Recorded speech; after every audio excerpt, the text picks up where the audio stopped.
Crawley 50 helps Kent take the lead.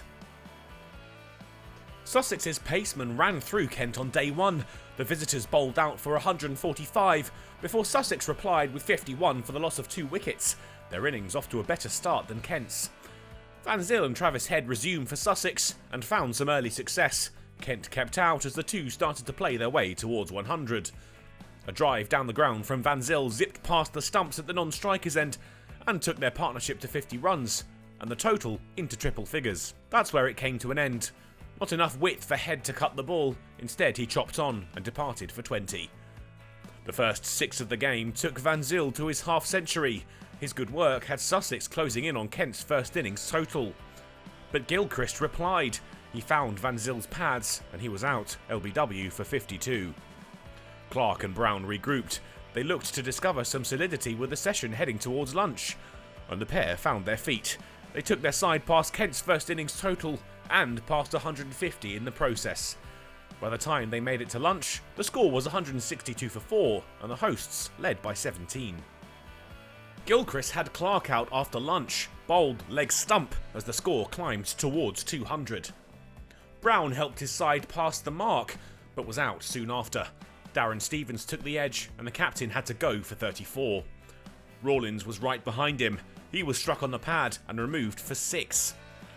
Ollie Robinson and George Garton held back the tide for a time and looked to reach 250 together. They'd make a good fist of it. The score 241 when Quinn found Garton's edge.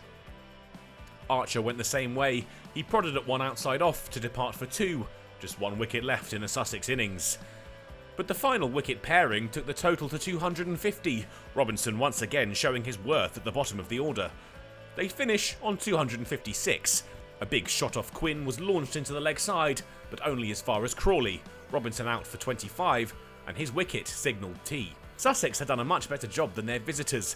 Van Zyl impressed towards the top of the order, but lower down they'd come unstuck as Quinn mopped up the tail. The lead, a superstitious 111. Kent had the chance to improve on their return, but they'd have to negotiate the bowling of Archer to do so. It took him 10 overs, but the express England bowler had the breakthrough. Cox struck on the pads and out for 12. Bell Drummond and Crawley stuck together long enough to take the total past 50 runs.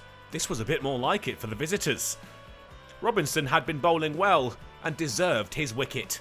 The key scalp of Daniel Bell Drummond, the latest to add to his collection. Crawley and Leaning had different ideas though. They found some fight and some solidity to give Kent a lifeline. Their partnership looked to be key, and it took the total to 100 runs, and then they had the scores level. Crawley's good work had him on 50 before the end of the day, 82 balls taken to get there, and his knock had given his side a really good platform. The pair were resolute and unbroken when Kent reached the end of the day.